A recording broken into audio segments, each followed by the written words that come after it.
हमारे सहयोगी रमन ने घटनास्थल पर पहुंचकर चश्मदीद से बात की। हमारे साथ आई विटनेस है। दादा, क्या नाम है आपका? मेरा नाम आदित्य है। आपने देखा था जब उनकी बॉडी को लेकर उनके ड्राइवर आए थे, क्या देखा था आपने? नहीं, बॉडी को लेकर ड्राइवर आए थे वो नहीं देखा था। उससे पहले जो घटना हुआ था ना, उससे पहले वो गाड़ी मेरे को ही क्रॉस किया था। अच्छा, कहाँ थे वो क्रॉस?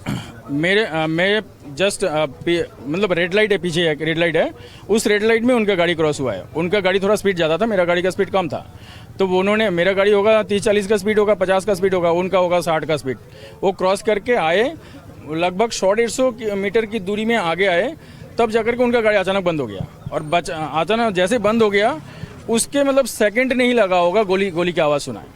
गोली चलाने वाले कौन थे, किस गाड़ी? एक बाइक में था, एक बाइक में एक बंदा था जो साइड से आया था। जैसे ये गाड़ी है ना, एकदम जैसे गाड़ी खड़ा था, साइड से आकर के एकदम एक पैर रखा जमीन पे और सीधा एकदम खड़े होकर गोली चलाया। पॉइंट ब्लैंक पे मारा गया? मेरे को तो वही लग रहा है, एकदम साथ में। मेरे को लगा ऐसा कि कोई पूछताछ कर रहा है, लेकिन वो सीधा गोली चला दी। जब आपके सामने हुआ था? मैं 150 मीटर की दूरी में था पीछे। उसके बाद क्या वो फरार हो गए वहाँ से? मैंने गोली की आवाज़ सुन के मैं भी डर गया था। मैं पीछे थोड़ा सा हो गया और मैं जब तक गाड़ी पार करके मैं घर के पास ही एकदम, तो मैंने सोचा कि घर की तरफ ही गाड़ी लगा दूँ, इधर मेन रोड में गाड़ी ना लगा के मैं साइड में लगाने गया गाड़ी। तो उसमें मेरे को 2-4 मिनट लग गया। तब तक तो वो सब तो यहाँ पे कुछ नहीं था। वो तो सेकंड का काम था मेरे ख्याल से, मतलब सेकंड लगाया, सेकंड एकदम एक्सपर्ट जिसको बोलते हैं ना, जो वो आए और चले गए। एक प्लान था पूरा, आपको लग रहा है? मेरे को तो ऐसा लग रहा है एकदम प्री प्लान है। उसके बाद गाड़ी उनकी गाड़ी यहाँ अस्पताल तक कैसे लाया गया? ये भी वो वहाँ के पब्लिक थे, लोकल पब्लिक। वो लोकल पब्लिक ने कराए। वहाँ पे भीड़ लगा था। पहले तो उधर ट्राई कर रहे थे, वहाँ से फिर दौड़ा के फिर इधर लेके आए। और जो बड़ी खबर आ रही है वो ये भी कि शुभेंदु अधिकारी के पीए की हत्या मामले में जांच तेज कर दी गई है। पुलिस खंगाल रही है सीसीटीवी की फुटेज। आरोपियों की तलाश में लगाई गई है कई टीमें और कॉन्ट्रैक्ट किलर एंगल से भी जांच जारी है। क्या कॉन्ट्रैक्ट किलर्स का इस्तेमाल किया गया इस हत्याकांड को अंजाम देने के लिए, तो इस एंगल से भी जांच जारी है। सीसीटीवी बहुत अहम होगा, उसमें क्या नजर आ रहा है, कितने लोग मौके पर पहुंचे हुए थे, गाड़ी में कितने लोग सवार थे, बाइक पर कितने लोग सवार थे और किस तरह से हत्या को अंजाम दिया गया। सूत्रों के हवाले से एक और खबर है, हेलमेट पहनकर पहुंचे थे ये हमलावर। अत्याधुनिक हथियार इस्तेमाल होने का भी शक है। कहा यह जा रहा है कि ग्लॉक पिस्टल का इस्तेमाल किया गया है। 4 मोटरसाइकिल से पहुंचे थे बदमाश, तो 4 मोटरसाइकिल पर सवार होकर पहुंचे। अब उन मोटरसाइकिल्स की तलाश भी की जा रही है। कहां पहुंचे इस हत्या को अंजाम देने के बाद, किधर निकल गए, क्योंकि सीसीटीवी फुटेज सिर्फ उस इलाके का नहीं बल्कि जो आसपास के इलाका है उसके भी खंगाले जाएंगे। क्या उनमें ये बाइक्स गुजरती हुई नजर आती हैं, ये सब जांच के दायरे में है। मध्यमग्राम में अस्पताल के बाहर से हमारे सहयोगी रमन राय की एक्सक्लूसिव रिपोर्ट देखिए। कई सारे जो कार्यकर्ता है जो हमसे बातचीत भी कर रहे हैं, तो वो बता रहे हैं कि शुभेंदु अधिकारी जो है वो सामने सीधे हमले पर थे टीएमसी कार्यकर्ताओं के, और ये वही गाड़ी है जिसमें चंद्रनाथ बैठे हुए थे। आप देखिए सामने आपको ये स्टिकर दिखेगा इलेक्शन कमीशन का, on duty election commission of India. और साथ ही साथ इस गाड़ी में मैं आपको दिखाना चाहूँगा कि सामने की सीट पर उनके ड्राइवर बैठे हुए थे और दूसरी वाली सीट पर चंद्रनाथ बैठे हुए थे। और ये सीधी तस्वीर हम आपको दिखा रहे हैं, ब्लड सेल्स भी आपको दिख रहे होंगे। पॉइंट ब्लैंक से चंद्रनाथ को गोली मारी गई थी और खून के निशान आपको उनकी सीट पर दिखाई दे रहे होंगे। ड्राइवर भी इस हमले में बुरी तरीके से घायल है। बताया जा रहा है कि उनकी भी कंडीशन इस वक्त काफ़ी क्रिटिकल है, लेकिन चंद्रनाथ जो कि सबसे करीबी थे शुभेंदु अधिकारी, जो कि भावी मुख्यमंत्री बनाए जा रहे थे, बताए जा रहे हैं पश्चिम बंगाल के, उनके पीए की गोली मारकर हत्या कर दी जाती है। और अब जो उनके गाड़ी की आप देख रहे हैं जांच हो रही है, उनकी गाड़ी की जांच जो उनके तमाम लोग हैं इस वक्त अस्पताल के बाहर कर रहे हैं। और इसी गाड़ी में चंद्रनाथ बैठे थे। जो भी गाड़ी के अंदर जो भी इंपॉर्टेंट डॉक्यूमेंट्स है वो अब रिकवर किए जा रहे हैं। जो भी कागजात है उनकी गाड़ी में वो एक एक करके अब कोलकाता पुलिस और जो सिक्योरिटी फोर्स है, देखिए ये साफ आप देख सकते हैं, diary, important papers, important documents, ये अब निकाले जा रहे हैं। चंद्रनाथ जिस गाड़ी में मौजूद थे, और इन सभी चीज़ों को अब सबूत के तौर पर रखा जाएगा, जिसमें कि आगे इसी पूरे सबूत पर इन्वेस्टिगेशन की जाएगी। और जो कार्यकर्ता है, मेरे कैमरा पर्सन आपको दिखाएंगे, जो कार्यकर्ता है वो नारेबाजी कर रहे हैं और वो इस पूरी घटना का विरोध कर रहे हैं। क्या कहेंगे आप लोग? আমরা কিচ্ছু চাই না, আমাদের উপর যারা অত্যাচার হয়েছে, নির্যাতিত মেয়েগুলো, তাদেরকে আমাদের বের করে দিতে হবে। দমদমে থাকি, আমি দমদমে থাকি। আমরা ঘর ছাড়া 2021 থেকে আমাদের উপর থ্রেট হয়েছে, আমরা বদলা চাই। আমরা কেন আজকে দাদার কিছু হলে শুভেন্দুদের কে রেসপন্সিবিলিটি? আমরা কে নিত? আজকে আমার দাদার কিছু হলে কে রেসপন্সিবিলিটি আজকে নিত? একটা মায়ের কোল খালি হলো, কে নেবে দায়? এর দায় কে নেবে? Indian political action committee, IPAC, Prateek Jain, Prashant Kishor Pandey, Rishiraj Singh, Vinish Chandila, वो लोगों की वजह से हम लोग 2021 में 3 साल घर में नहीं थे।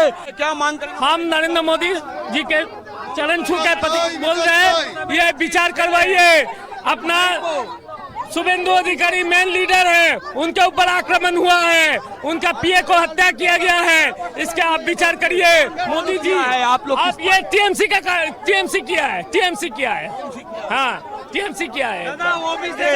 মমতা ব্যানার্জির ভাইপো তার চোখে কোথায় আঘাত तमाम जो হয়েছিল कार्यकर्ता জানি না, भारतीय जनता তার पार्टी জন্য का সে सीधा आरोप লন্ডনে है চিকিৎসা कि ये পেতে TMC যায়। की तरफ আর से আজকে ये हमला আমার किया যে गया है और ভাবি हमले में মুখ্যমন্ত্রী शुभेंदु তার अधिकारी उनके टारगेट थे, लेकिन করা उनके হলো, पीए की তার गोली জন্য मारकर মমতা जेलों ব্যানার্জি में কোথায়? गई है। हम बोल रहे कि आध घंटा के लिए हमारा हाथ खोल दीजिए, आध घंटे के लिए हमारा हाथ खोल दीजिए। कालीघाट से शुरू करेंगे और नॉर्थ बंगाल तक जाएंगे, आध घंटे के लिए खोल दीजिए हमारा हाथ, हम दिखाएंगे हम कर रहे हैं कि फ्री हैंड इन्हें मिलना चाहिए। जिस तरीके से पश्चिम बंगाल में जो वायलेंस हो रहा है, कई सारे जो वर्कर्स हैं, दीदी ने करवाई है, ममता दीदी ने करवाई है, ये खून ममता दीदी ने करवाई है।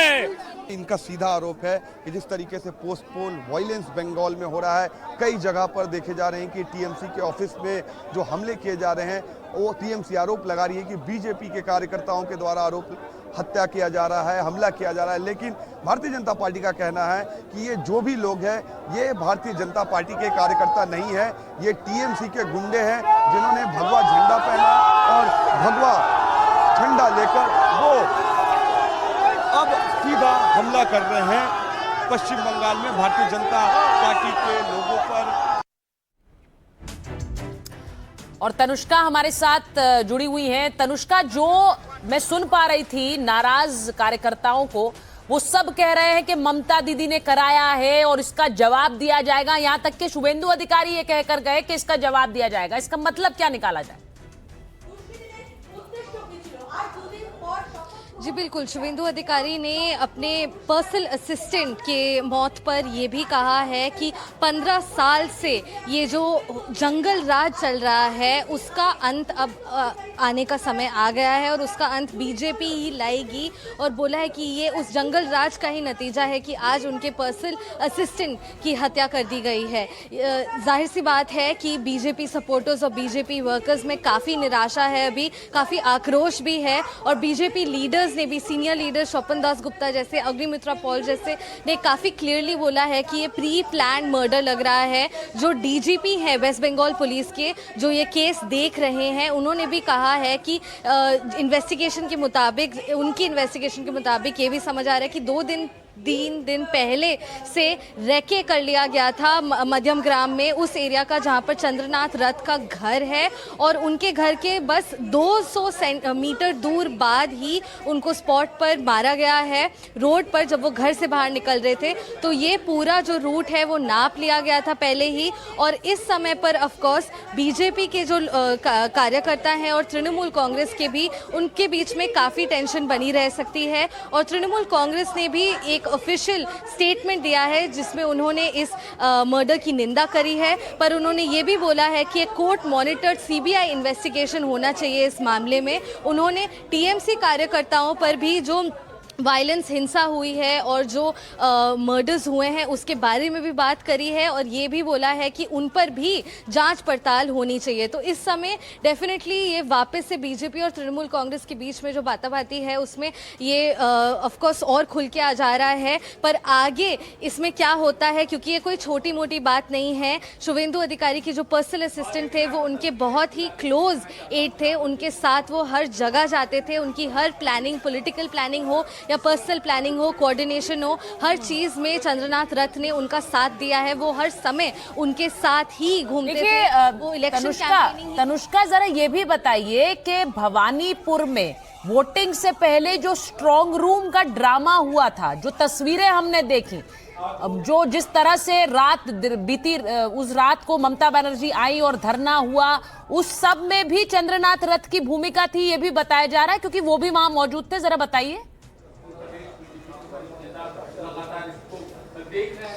जी बिल्कुल, हमें ये पता है कि जो स्ट्रॉन्ग रूम वाला मामला था, जिसमें तृणमूल कांग्रेस ने ये क्लेम किया था कि पोस्टल बैलेट्स की सेग्रीगेशन उनके जानकारी के बिना हुई है, उसके बाद ऑफ कोर्स जो शोडाउन हुआ नेताजी इंडोर स्टेडियम के बाहर, जहां पर तृणमूल कांग्रेस के सीनियर लीडर्स धरना देने लग गए थे, इसके बाद भी जितनी भी कोऑर्डिनेशन प्लानिंग बीजेपी की तरफ से, स्पेशली शुवेंदु अधिकारी की तरफ से हुई है, ये सारे मामलों को लेकर के ये प्लानिंग कोऑर्डिनेशन चंद्रनाथ रथ ही करते थे शुवेंदु अधिकारी के लिए। वो कई सालों से शुवेंदु अधिकारी के साथ उनके टीम में जुड़े हुए थे, और सीनियर लीडर्स, बीजेपी की अन्य सीनियर लीडर्स भी है जो वो भी चंद्रनाथ रथ को जानते हैं। स्वपन दास गुप्ता ने हमें कहा है कि चंद्रनाथ रथ उनके साथ भी उनके काम में उनकी मदद किया करते थे। अग्निमित्रा पॉल ने भी ये मेंटेन किया है कि तो ये पार्टी में भी जाने माने फेस थे, परंतु पार्टी के डायरेक्टली रिलेटेड नहीं थे, वो बस पर्सनल असिस्टेंट थे शुवेंदु अधिकारी के। जी बिल्कुल, और जरा बता भी देते हैं, जिस रोष का मैं जिक्र कर रही थी, शुवेंदु अधिकारी ने जिस गुस्से में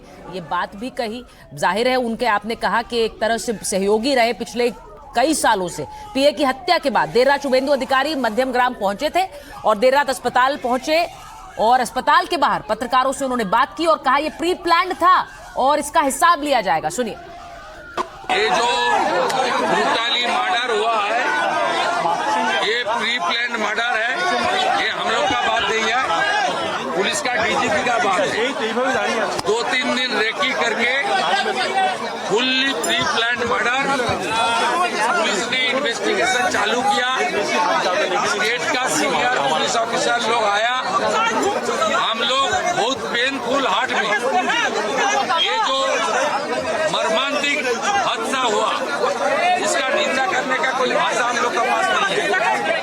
दिल्ली से हमारी से लेकर राष्ट्रीय अध्यक्ष से लेकर संतोष जी से लेकर सबने जानकारी लिया है। केंद्रीय मंत्री डॉक्टर सुकांत मजूमदार, उन्होंने 4 घंटा तक पूरा जो इंसिडेंट हुआ फैमिली का साथ, पुलिस का साथ बात किया है। पार्टी की ओर से ऑनरेबल एमपी पार्टी का जीएस ज्योतिर्मय सिंह महातो जी और कम से कम 20 चुने हुए विधायक सब अपने अपने क्षेत्र छोड़कर ये जो हुआ है इसके लिए परिवार का साथ और हमारी वर्कर का साथ रहने के लिए आया है। हम लोग इंतजार करेगा, पुलिस ने कुछ ना कुछ क्लू उनको मिला है, पुलिस ही कार्रवाई करेगा।